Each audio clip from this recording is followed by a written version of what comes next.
तो और भाई लोग कैसे हो आप सब लोग मेरे यार। तो जैसा कि पिछले एपिसोड में हम सब लोगों ने देखा था, शी यंग बहुत ही स्पीड से गाड़ी चलाने के वजह से एक गाड़ी के पीछे जाकर टक्कर मार दिया था, जो गाड़ी चू नाम के एक बॉस का था। लेकिन वो ग्रैंडपा जीन से मिलने के लिए बहुत ही ज्यादा जल्दबाजी में था, इसीलिए वो उन सबको बिना कुछ कहे जाने वाला था।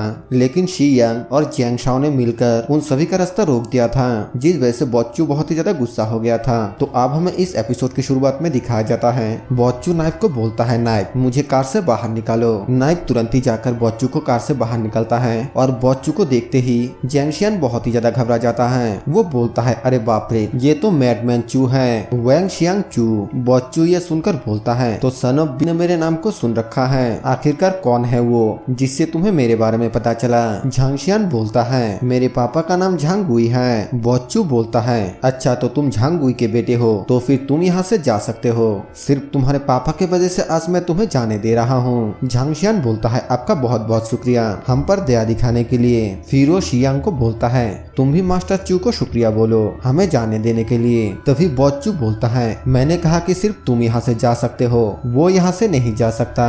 झांगशियन बोलता है, मास्टर चू आप तो बड़े महान आदमी हैं, आप हमारे साथ ऐसा नहीं कर सकते। बॉचू बोलता है, लेकिन इसके लिए आप बहुत देर हो चुका है। फिर वो नाइफ को बोलता है, नाइफ अपने लोगों को बुलाओ। झांगशियन बॉस के सामने हाथ जोड़ते हुए बोलता है, मास्टर चू ये मेरे पापा के इज्जत के सवाल हैं, प्लीज आप उन्हें जाने दीजिए। बॉचू बोलता है, बच्चे तुम वापस क्यों नहीं जाते और अपने पापा से क्यों नहीं पूछते कि वो मेरे इज्जत पाने के लायक है या फिर नहीं। इस बात को सुनकर वो बहुत ही ज्यादा घबरा जाता है और घबराते हुए अपने मन में बोलता है, चू वैंगशियांग पूरे चाइशैंग सिटी के अंडरग्राउंड वॉल के डॉन है। ऐसा कहा जाता है कि उसके पीछे बहुत ही पावरफुल लोगों के सपोर्ट है, मेरा फैमिली तो उसके आगे कुछ भी नहीं है। और तभी बॉस चू का नजर कीयून और मुरोंग के ऊपर पड़ता है और उसे देखते हुए बोलता है, अगर तुम लोग यहाँ से जाना चाहते हो तो फिर मेरे बोरिंग को दूर करने के लिए इन दोनों लड़कियों को एक रात के लिए एक गिलास वाइन पीने के लिए मेरे बेडरूम में भेज दो। इस बात को सुनकर वो दोनों बहुत ही ज्यादा घबरा जाते हैं और तभी वहाँ पर बैन लेकर और भी बहुत सारे गुंडे आ जाता है, जिन्हें की नाइफ ने कॉल करके बुलाया।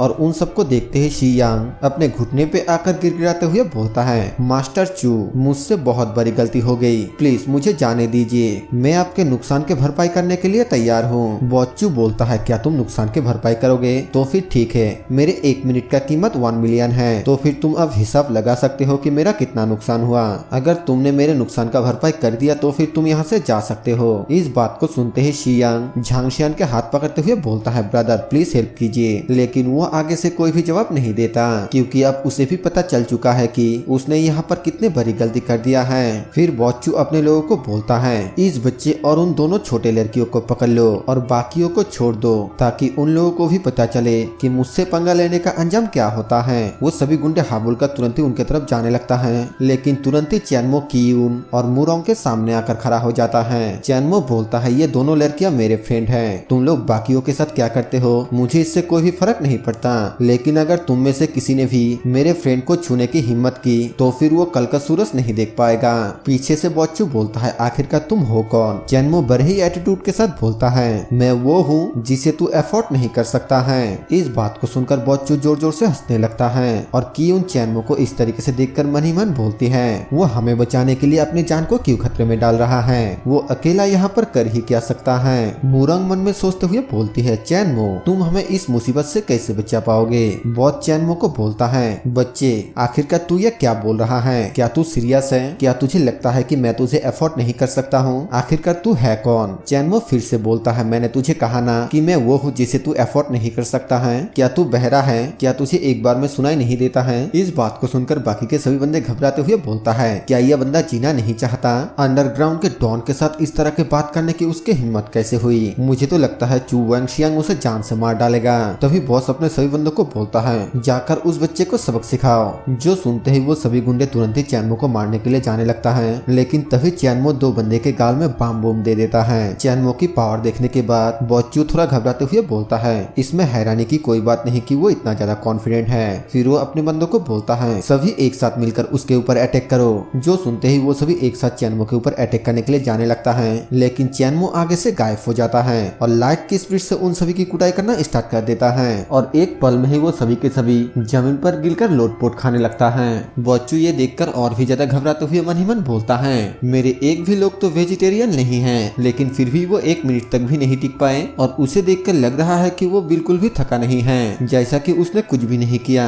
पीछे से बाकी के सभी भी चैनमो के पावर को देखकर मन ही मन बोलता है, हमें तो पता ही नहीं था कि चैनमो इतना ज्यादा पावरफुल है, वो उनमें से 1 दर्जन लोगों को भी एक पल में ही हरा सकता है। और तभी पीछे से नाइफ आगे आते हुए बोलता है, बॉच्चू इससे मुझे निपटने दीजिए। बॉच्चू बोलता है, लेकिन उसे जान से मत मारना। फिर नाइफ चैनमो के सामने जाकर बोलता है, बच्चे आज के बाद से तू जिंदगी भर पछताएगा क्योंकि तेरा सामना मुझसे हुआ है। चैनमो बोलता है, क्या ये तेरा लास्ट वर्ड है? जो सुनते ही नाइफ बहुत ही ज्यादा गुस्से से बोलता है, आज मैं तुझे जान से मार डालूंगा, और अपने कल्टीवेशन पावर को इस्तेमाल करने लगता है क्योंकि नाइफ एक कल्टीवेटर है। पीछे से बॉच्चू नाइफ के स्ट्रेंथ को देखते हुए बोलता है, लिटिल नाइफ के स्ट्रेंथ तो फिर से इम्प्रूव हुआ है। हमें दिखाया जाता है कि नाइफ अपने पूरे ताकत के साथ चैनमो के ऊपर अटैक करता है, लेकिन तभी अचानक नाइफ के मुंह से खून निकल आता है और वो चैनमो से दूर जाकर गिरता है, जो देखकर बॉच्चू बहुत ही ज्यादा हैरान होते हुए बोलता है, मैंने नाइफ के स्पेशल फोर्स को इम्प्रूव करने के लिए बहुत सारे पैसे खर्च किया, लेकिन वो एक बच्चे के सामने ही नहीं टिक पाया। आखिरकार यहाँ पर क्या गड़बड़ है? पीछे से सभी बंदे हैरानी के साथ बोलता है, क्या चैनमो फाइटिंग में इतना ज्यादा अच्छा है? लेकिन झांगशेंग को तो चैनमो के पावर देखने के बाद पसीने छूटने लगता है। वो कांपते हुए बोलता है, अरे बाप रे, मैं तो चैनमो को कचरा समझकर उसे एक सबक सिखाना चाहता था, मैं तो एक नंबर का बेवकूफ हूँ। कियून चैनमो को देखते हुए बोलती है, अच्छा तो ये तुम्हारा ट्रम्प कार्ड है और यही तुम्हारी इतना ज्यादा एरोगेंट बनने की राज है, लेकिन ये फाइट पैसे और रिसोर्सेज की है। यानहाओ के कंपैरिजन में तुम अभी बहुत ही कम हो। मुरोंग चैनमो के पावर देखने के बाद बहुत ही ज्यादा शर्माते हुए बोलते हैं, मैं इसके जैसे ही किसी आदमी से शादी करना चाहती हूँ। पीछे से बॉच्चू नाइफ को बोलता है, नाइफ तुम कैसे हो? नाइफ बोलता है, बॉस मेरा एक बाजू टूट गया है, शायद वो एक लेजेंडरी मार्शल आर्ट प्रैक्टिशनर है। जो सुनते ही बॉच्चू बहुत ही ज्यादा हैरान होते हुए बोलते हैं, क्या एक मार्शल आर्टिस्ट? फिर बॉच्चू चैनमो को बोलता है, यंग मैन तुम बहुत ही ज्यादा अच्छे हो, क्यों ना तुम मेरे बॉडीगार्ड बन जाओ, मैं तुम्हें हर महीने 1 लाख युआन दूंगा। चलो आज जो कुछ भी हुआ वो सब कुछ भूल जाते हैं। मेरी इस ऑफर के बारे में तुम्हारा क्या ख्याल है? इस बात को सुनकर सभी लोग हैरान होते हुए बोलता है, अरे बाप रे, 1 लाख युआन हर महीना? चू वैंगशियांग के लोगों के नाम तो सच में बहुत ही ज्यादा वैल्यूएबल है। चैनमो अपने एटीट्यूड में बोलता है, तू चाहता है मैं तेरा बॉडीगार्ड बनूं? क्या तू मेरा मजाक उड़ा रहा है? जो सुनते ही बॉच्चू अपना बंदूक बाहर निकाल लेता है और चैनमो के ऊपर पॉइंट करते हुए बोलता है, बच्चे आखिरकार तेरी इतनी हिम्मत कैसे हुई मुझसे इतना रूपली बात करने की? क्या तूने कभी बंदूक चलाया है? बंदूक देखकर सभी लोगों की फटकर हाथ में आ जाता है। चैनमो बहुत ही ज्यादा गुस्से से बोलता है, मैं तुझे बंदूक को ड्रॉप करने और मुझसे माफी मांगने का एक मौका देता हूँ। अगर तूने अभी मुझसे माफी मांगी तो फिर मैं तुझे जिंदा रख सकता हूँ। चैनमो के ये बोलते ही ये एपिसोड यहीं पे खत्म हो जाता है।